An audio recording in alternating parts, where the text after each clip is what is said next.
Ayun, nabawasan na pala yung coolant natin mga kaduit.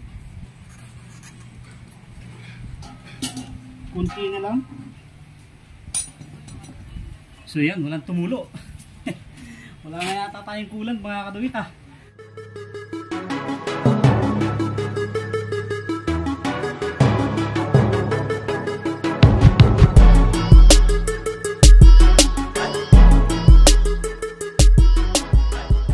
Yo, what's up mga kaduit? Magandang hapon sa inyong lahat. At as you can see, meron tayong nakawaskag na NMAX dito. Ayan. So, nagpalit tayo ng fuel filter dyan. Tuloy, nag-cleaning na rin ng tangke. At saka naglinis tayo ng mga chassis niya. Kung makapansin nyo, parang bumalik sa bago. Ayan. Nilagyan natin ang armor wax yan. Tapos ngayon, habang hindi pa natin na ibabalik yung tangke, samantayin na natin.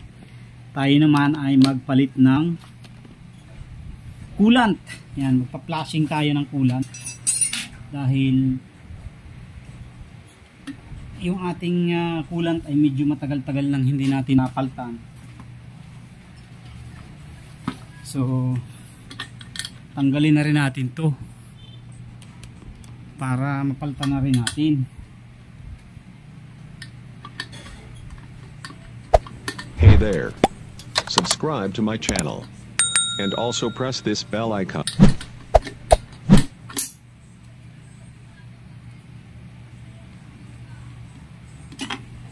I-drain na rin natin siya. Ayun, nabawasan na pala yung coolant natin mga kaduit. Kunti na lang.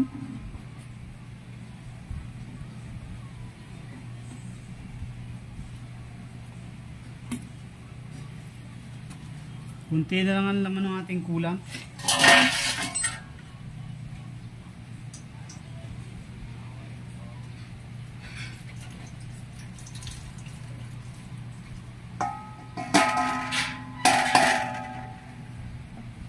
Flashing tayo ng coolant.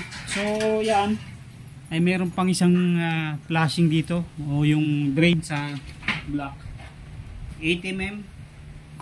Tatanggalin natin yung isang tornilyo na yun sa ilalim.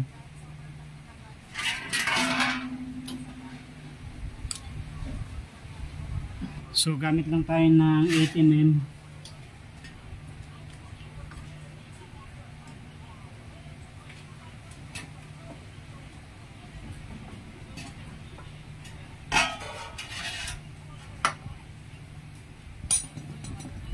So yan, walang tumulo. Wala na yata tayong coolant mga kaduit ha. Walang tumulo. Wala nang tumulo sa ating coolant. So dito naman tayo.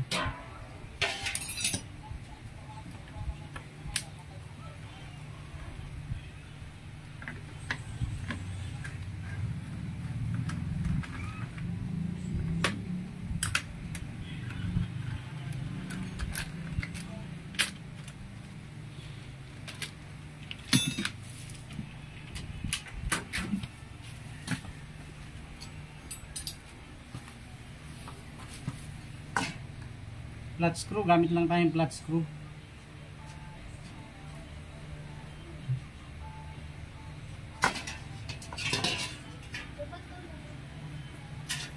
So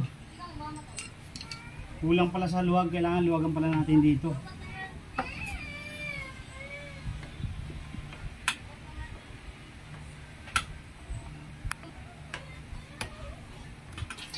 Yun. So yun pala mga karito, yan. Narain dun. So hindi pala natin nalaw. Okay, so linis pa naman yung coolant natin. Oh.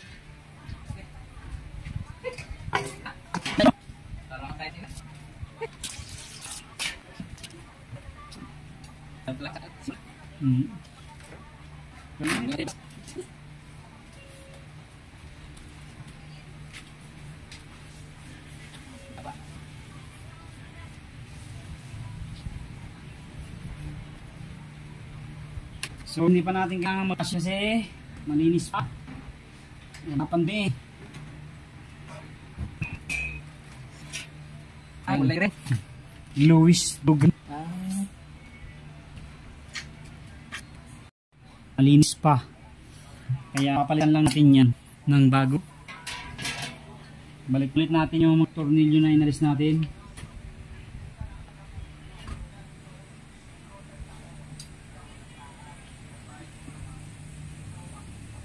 Tapos sa ilalim.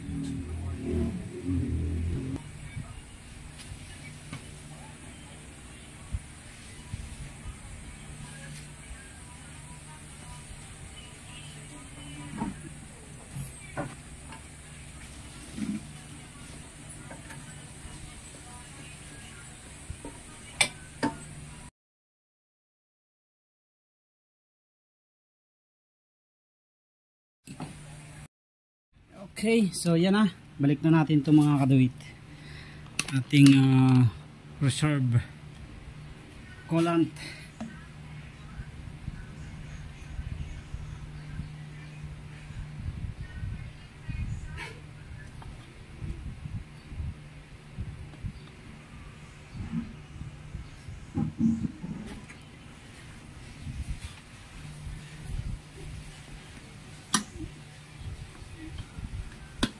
Okay.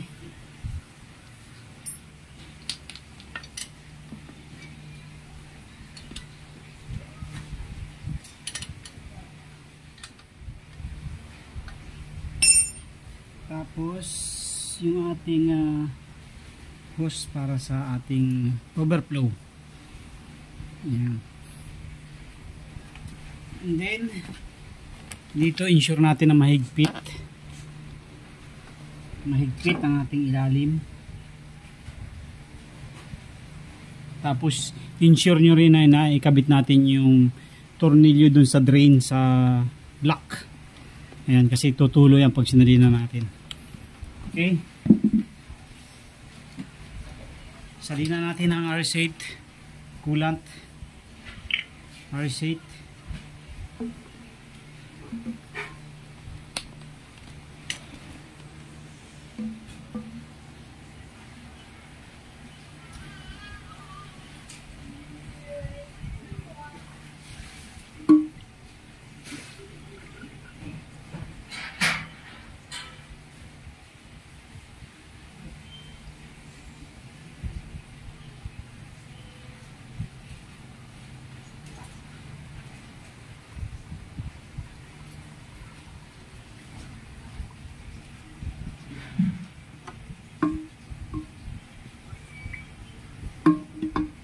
Okay. Tapos dito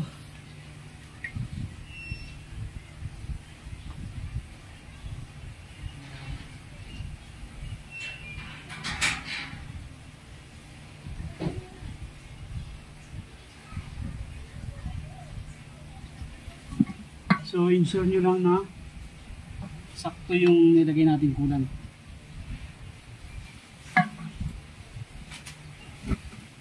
Okay. So puno na dito, tapos paanda rin natin ng konti para mag-circulate yung ating coolant. And then mag-a-add na lang tayo dito pag kulang pa sa reserve nya. So ito yung ginamit nating coolant mga kaduit, RS8 coolant. So ayan na mga kaduit, naikabit na natin lahat. Testingin na natin.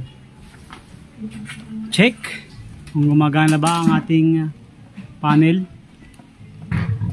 Okay, sinagad kasi natin yung gasolina niyan kaya blinking ang gas natin.